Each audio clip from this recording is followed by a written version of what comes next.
रंग इला शब्दांश है और रंग लेंगे तो बनेगा रंगीला। इन शब्दांश है और सुनार लेंगे शब्द लेंगे तो बनेगा सुनारिन। आई शब्दांश है जिसे हम प्रत्यय कहते हैं और लिख लेकर बनाएंगे तो लिखाई। कार शब्दांश है और प्रत्यय शब्द चित्र लेकर बनाएंगे तो चित्रकार।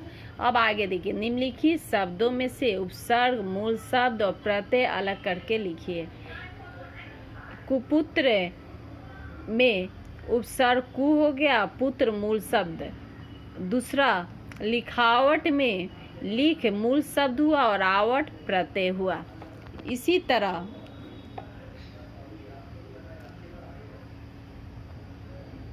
पुरुषत्व में पुरुष मूल शब्द हुआ, आधा त और वह प्रत्यय हो गया।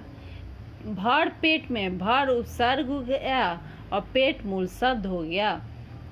प्रतिक्रिया में प्रति उपसर्ग हो गया, क्रिया मूल शब्द बना। अब कृपालु है, कृपा और आलू। नैतिक, देखिए बच्चों यहाँ आप लोग गलती कर, नीति और ईक, नीति होना चाहिए, नैत धन ई नहीं कर देना। उपकार उप धनकार, उप चमकीला चमक धन ईला। अब आगे देखिए, निम्नलिखित शब्दों में उचित स्थान पर अनुनासिक चिन्ह का प्रयोग कीजिए। बांसुरी, गांव, देखिए बा के ऊपर, गांव के ऊपर, ह के ऊपर, सास में सा के ऊपर अनुनासिक चिन्ह होगा। अंगा में दांत के पर अनुनासिक चिन्ह, क में हाँ के ऊपर अनुनासिक चिन्ह, छ में चा के ऊपर हम लोग अनुनासिक चिन्ह का प्रयोग करेंगे और मुंह में म के ऊपर। अब निम्नलिखित वाक्यों में उपयुक्त स्थान पर उचित विराम चिन्ह लगाइए। विराम चिन्ह देखिए बच्चों, मधुकर ने कहा अल्प विराम, मैंने से दोहरा उद्धरण चिन्ह शुरू होगा। अब मैं कनाडा में बसने का निश्चय कर लिया, पूर्ण विराम दोहरा उद्धरण चिन्ह बंद होगा। सुजाता अल्प विराम, मानसी अल्प विराम, अंकिता अल्प विराम, रश्मि और देवांशी अच्छी सखिया है, पूर्ण विराम।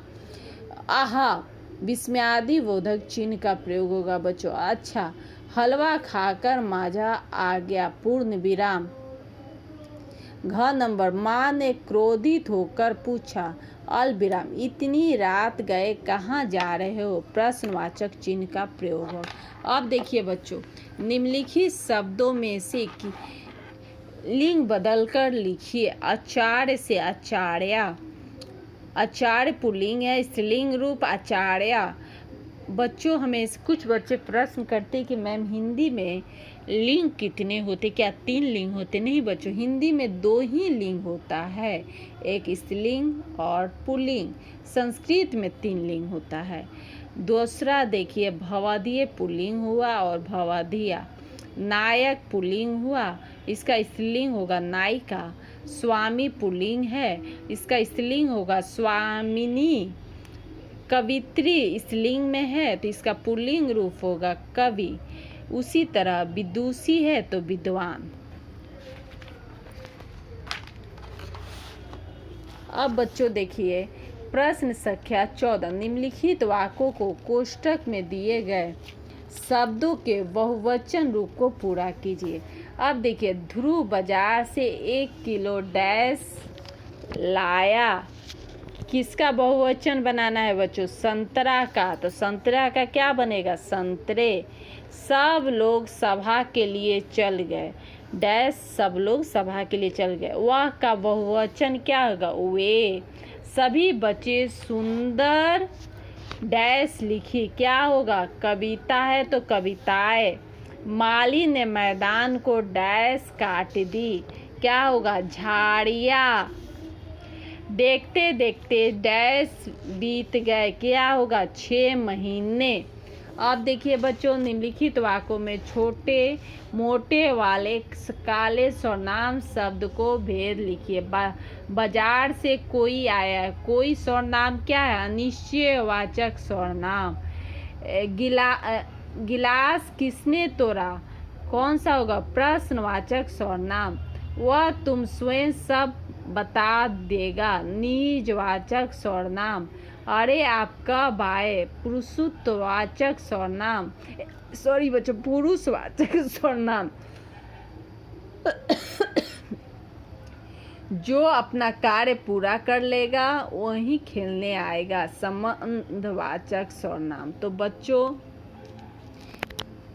ये था प्रश्न संख्या 15। प्रश्न संख्या 16।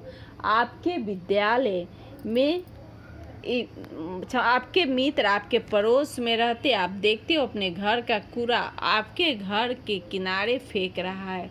आपके मित्र के साथ हुई बातचीत की कल्पना कीजिए और उसे संवाद लिखिए। संवाद बच्चों हमेशा याद रखिएगा सरल और संक्षिप्त होता है, सहज भाषा का प्रयोग होता है। जैसे आप लोग मान लीजिए कि दो दोस्त आपस में बात करते हैं तो भाषा के वाक्य रचना के विषय में नहीं सोचते, सरल सहज ढंग से बात करते हैं। वहीं सरल सहज ढंग से संवाद आप लोग को लिखना है। इसे लिखित रूप में आप अपने प्रश्न संख्या 14 पर वर्णित कर दीजिए, लिख दीजिए। चलिए मैं आप लोग को थोड़ा बहुत समझा दे रही हूँ।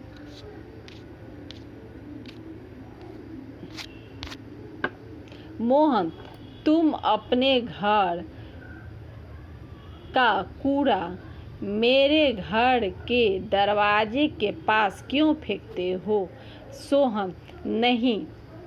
मोहन, हाँ, मैं परसों ही देखा था। देखिए बच्चों, संक्षिप्त होना चाहिए, एक शब्द में भी उसका उत्तर मिल जाता है।